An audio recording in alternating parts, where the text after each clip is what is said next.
အားလုံးပဲမင်္ဂလာပါကျွန်တော်ဒီတစ်ခေါက်ကကြတော့ဒီတစ်ခေါက်ရဲ့ lesson ကကြတော့ကျွန်တော်တို့ဒီtitle တို့ subtitle တို့ကိုကျွန်တော်တို့ဘယ်လိုထည့်ရလဲဘယ်လိုလုပ်ရတယ်လဲဆိုတဲ့ဟာနဲ့ကျွန်တော်ဒီ background ပေါ့နော်ကျွန်တော် background ကိုလိုချင်တဲ့ color နဲ့ဘယ်လိုကိုလိုချင်တဲ့ color နဲ့ဘယ်လိုလုပ်လို့ရတယ်လဲဆိုတဲ့ဟာကိုကျွန်တော်ပြောပြသွားမှာဖြစ်ပါတယ်ဆိုတော့ background ကကြတော့ကျွန်တော်တို့ပြီးခဲ့တဲ့ lesson တော့ကျွန်တော် material ကိုသုံးပြီးတော့ကျွန်တော်တို့လုပ်တယ်ပေါ့နော် material မှာကျတော့ပြီးခဲ့တဲ့ lesson မှာကကျွန်တော်တို့ material တီးတန့်ပဲသုံးတယ်ဆိုလို့ရှိရင်ကျွန်တော်အဖြူနဲ့အနက်ပဲရတယ်ပေါ့နော်ဒါပေမဲ့ကျွန်တော်တို့အခုဒီမှာကကိုလိုချင်တဲ့ color လေးလုပ်မယ်ဆိုတော့ကျွန်တော်တို့ဘယ်လိုလုပ်လို့ရလဲဆိုတဲ့ဟာကိုကျွန်တော်ပြောပြသွားမှာဖြစ်တယ်ဆိုတော့ကျွန်တော်လုပ်ကြတာပေါ့ဆိုတော့ပထမဆုံးကျွန်တော်ဒီထည့်ထားတဲ့ဒီအဖြူရောင်ကိုကျွန်တော်ဒီတစ်ခေါက်ကဒီအဖြူရောင်မကြိုက်ဘူးကျွန်တော်နည်းနည်း gray ဘက်ကိုသွားတဲ့အရောင်လေးကြိုက်တယ်ဆိုတော့ကျွန်တော်ဘယ်လိုလုပ်မလဲ customize color ပေါ့နော် background color ကျွန်တော်ဘယ်လိုလုပ်မလဲပေါ့ဆိုတော့ကျွန်တော်ဒီရှိနေတဲ့ဟာကိုကျွန်တော်ဖြတ်လိုက်မယ်ပြီးရင်ကျွန်တော်ဟိုအတစ်တစ်ခုယူလိုက်မယ်ပေါ့နော်ဆိုတော့ဒီ material ကိုယူလိုက်မယ်ဆိုတော့အဖြူအနက်နဲ့ရှိတယ်ဆိုတော့ကျွန်တော်ဒီတစ်ခေါက်အဖြူအနက်နဲ့မယူတော့ဘူးကျွန်တော်ဒီမှာဒီ transparent ဖြစ်တဲ့ဟာပေါ့နော်မြင်တဲ့ဟာသူမှန်လို့ပုံစံမျိုးပေါ့နော်ထုတ်ချင်းပေါက်မြင်တဲ့ဟာပေါ့ဆိုတော့ကျွန်တော်ဒါလေးကိုယူလိုက်မယ် PNG အဲ့ဒါလေးကိုယူလိုက်မယ်ဆိုတော့ကျွန်တော်ရပြီဆိုတော့အဲ့ဒါကိုကျွန်တော်ဟိုအရှိကိုပို့လိုက်မယ်ဆိုတော့ဘာကြောင့်လဲဆိုတော့ကျွန်တော်ဒီမှာဒီမှာကိုလိုချင်တဲ့ color လေးလုပ်မယ်ပြီးရင်ကျွန်တော်တို့ဟိုစာတွေထည့်မယ်ပေါ့ဆိုတော့လောလောဆယ်တော့ကျွန်တော်တို့ဒီမှာအနက်ရောင်ဖြစ်နေတယ်ဒါအနက်ရောင်မို့လို့အနက်ရောင်ရွေးထားတာမဟုတ်ဘူးသူက transparent ဖြစ်နေတာပေါ့နော်ဆိုတော့ကျွန်တော်တို့background ရွေးမယ် background color sorry ဒီအောက်မှာကျွန်တော်တို့ background BG ဆိုရဲရှိရယ်ဆိုတော့ကျွန်တော်အဲ့ဒါကိုနှိပ်လိုက်မယ်ဆိုတော့ background color ကိုကျွန်တော်တို့ဒီ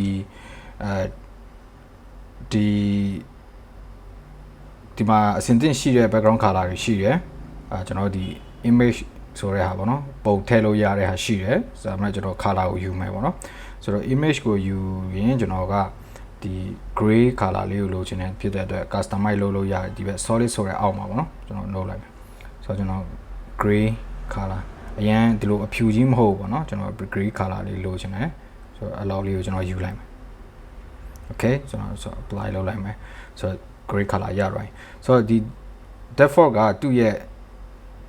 timelines ကကြာချိန်ကကျွန်တော်3စက္ကန့်ဟုတ်တယ်ဆိုတော့ကျွန်တော်4စက္ကန့်လောက်လိုချင်တယ်ဆိုတော့ကျွန်တော် trimming လုပ်မယ်ပေါ့နော်ဆိုတော့ဒီမှာ3စက္ကန့်ဆိုတော့ကျွန်တော်4စက္ကန့်လောက်လုပ်လိုက်မယ်4စက္ကန့်လောက်ကျွန်တော်ယူလိုက်မယ် okay ဆိုတော့ကျွန်တော် background color ရပြီဆိုတော့ဒါကို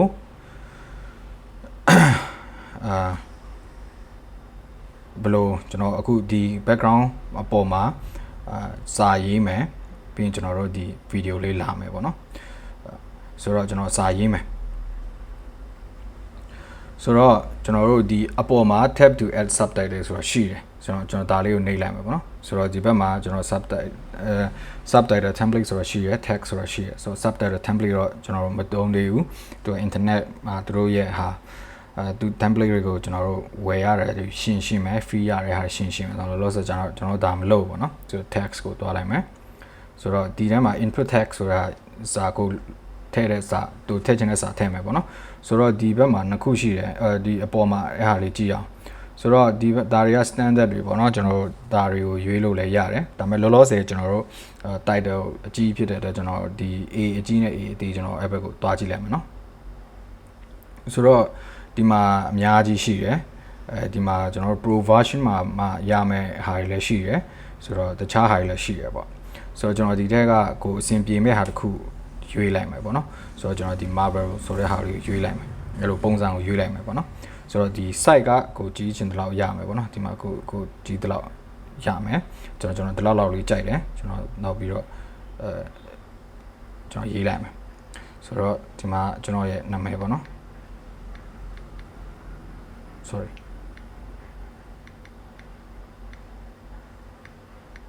okay ဆိုတော့နောက်ပြီးတော့ရေးလိုက်ပြီးကျွန်တော်ဒါကိုရွှေ့ချင်တဲ့လောက်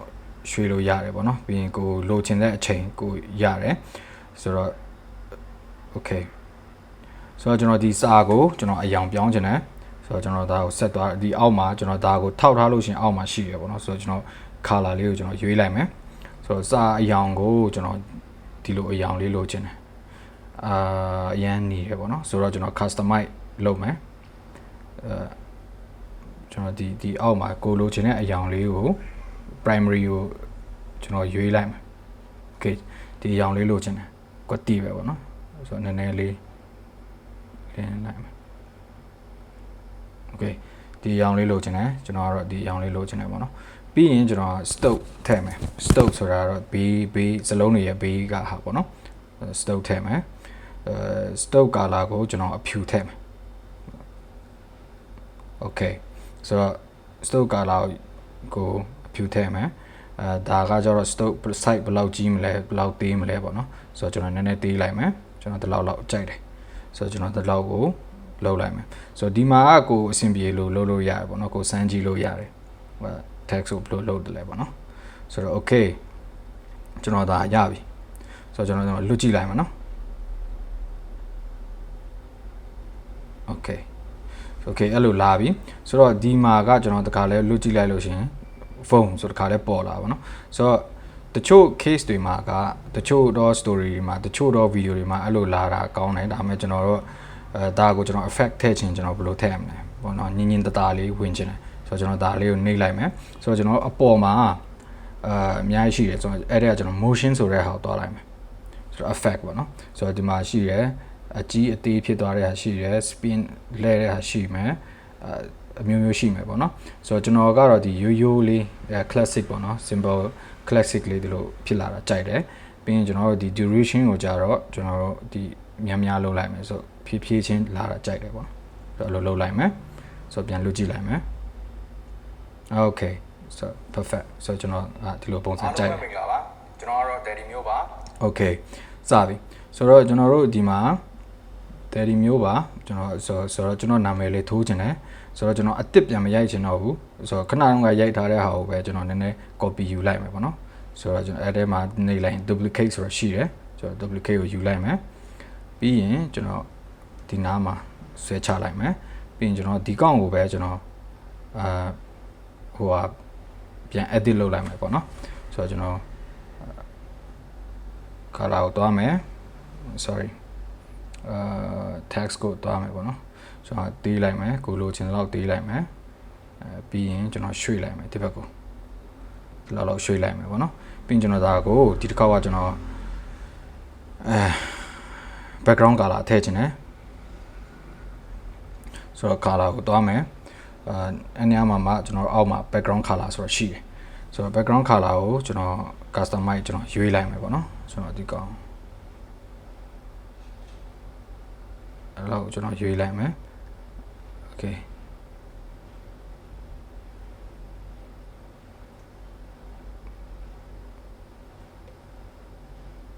okay အဲ့လောက်ကိုကျွန်တော်ရွေးလိုက်မယ်အဲ့လောက် background color အဲ့ဒါကြိုက်တယ်ပြီးရင်ကျွန်တော် text color ကိုပြောင်းမယ်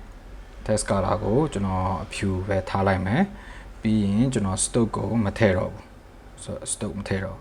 okay အဲ့လိုပဲလုပ်လိုက်မယ် okay ပြီးရင်ကျွန်တော်နည်းနည်းသေးလိုက်မယ်ပေါ့နော်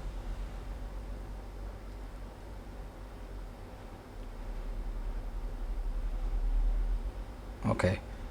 ဒီလိုပုံစံလေး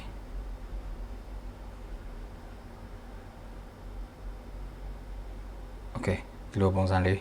ကြိုက်တယ်ပေါ့နော်ဆိုတော့ကျွန်တော်တို့ပြန်လွတ်ကြည့်လိုက်မယ်ဒီကနေလာမယ်အားလုံးပဲမင်္ဂလာပါကျွန်တော်ကတော့ daddy မျိုးပါကျွန်တော်ကတော့ကချင်ပြည်နယ်မြစ်ကြီးနားမြို့မှာ okay ဆိုတော့ကျွန်တော်အခုဒီမှာကကျွန်တော်တို့ဒီ title လောက်တဲ့ဟာပြီးသွားပြီပေါ့နော်ဆိုတော့ကျွန်တော်ဒီမှာအခု subtitle ထည့်တဲ့ပုံစံမျိုးလေးပြော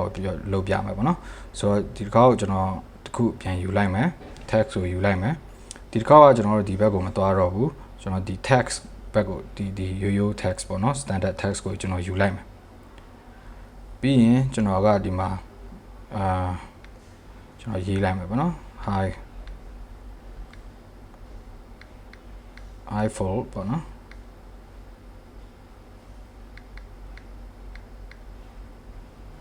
I am new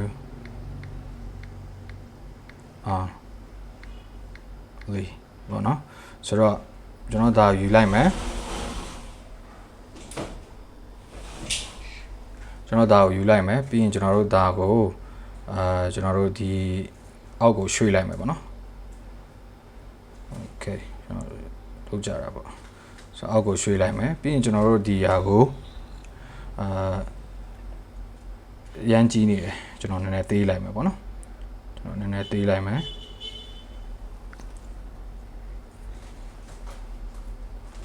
ဆိုတော့ဒီ line ကကျွန်တော်တို့စင်တာထားတဲ့ဟာပေါ့နော်ကျွန်တော်ဒီလိုလုပ်လိုက်မယ်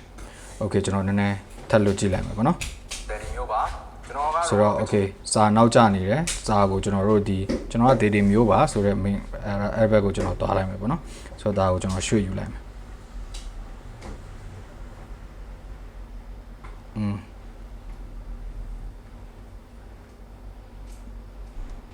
ပေါ်တက်မယ်ကျွန်တော်ဒါကိုကျွန်တော်ရွှေ့လိုက်မယ်ကျွန်တော်ဒီကနေစမှာပေါ့နော်โอเคအားလုံးပဲမင်္ဂလာပါကျွန်တော်ကတော့ Daddy မျိုးပါကျွန်တော်ကတော့ Okay ဆိုတော့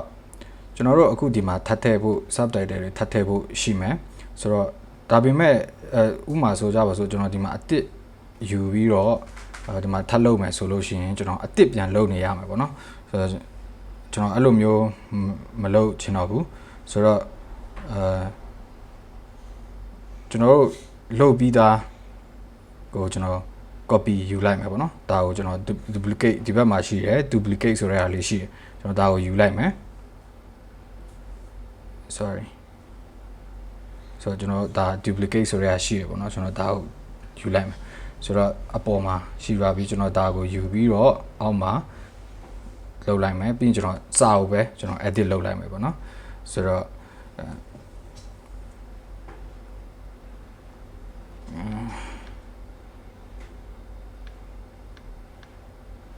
ဆိုတော့ကျွန်တော်တို့ဒါကို edit စာကို edit လုပ်မယ်ပေါ့နော်ကျွန်တော်စာထပ်နေတယ်ကျွန်တော်ဒီဘက်နည်းနည်းလေးလုပ်လိုက်မယ်နော် okay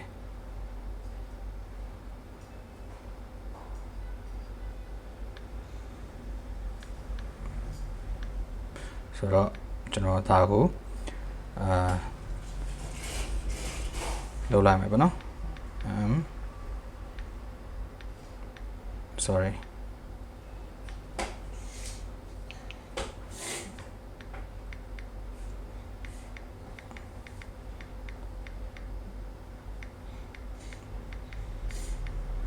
I am a professional filmmaker ပြီးလို့ရှိရင် okay ဒါတခုရပြီပေါ့နော်ဆိုတော့ပြီးရင်နောက်လိုအောင်မယ်ပေါ့ဆိုတော့ကျွန်တော်ဒါကိုနောက် duplicate ကျွန်တော်ထည့်လုပ်လိုက်မယ်ပြီးရင်ကျွန်တော်ဒါကိုယူမယ်ဒီအောက်ကိုထည့်လိုက်မယ်ပြီးရင်ကျွန်တော်ဒီမှာက okay ဆိုတော့ who live in nah okay ရပြီဆိုတော့ကျွန်တော်လွတ်ကြည့်လိုက်မယ်ပေါ့နော်ဆိုတော့ဘယ်လိုလုပ်လို့ရလဲဆိုတော့ okay အားလုံးပဲမင်္ဂလာပါကျွန်တော်ကတော့ Daddy မျိုးပါကျွန်တော်ကတော့ကချင်ပြည်နယ်မြစ်ကြီးနားမြို့မှာနေပြီးတော့တပ်ပုံတဲ့ဗီဒီယိုလုပ်ငန်းတွေကိုလုပ်ကိုင်တဲ့ professional filmmaker တယောက်လည်းဖြစ်ပါတယ် okay ဆိုတော့ဒါပေါ့နော်ကျွန်တော်ဒီမှာနာမည်လေးတစ်ချက်ဟိုဟာလုပ်မယ်ကျွန်တော် Daddy မျိုးလုပ်လိုက်မယ်ပေါ့နော်ဒါကျွန်တော်ရဲ့နာမည်အရင်ပေါ့ဒါမှကျွန်တော်ရဲ့လောလောဆယ်နာမည်ဆိုတော့ I am a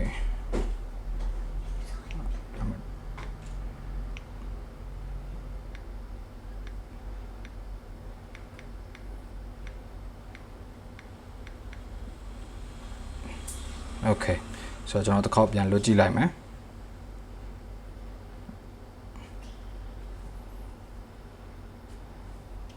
အားလုံးပဲမင်္ဂလာပါကျွန်တော်ကတော့ Daddy မျိုးပါကျွန်တော်ကတော့ကချင်ပြည်နယ်မြစ်ကြီးနားမြို့မှာနေပြီးတော့တပ်ပုံတဲ့ဗီဒီယိုလုပ်ငန်းတွေကိုလုပ်ကိုင်တဲ့ professional filmmaker တယောက်လည်းဖြစ်ပါတယ် okay got it ဆိုတော့ဒါကတော့ကျွန်တော်တို့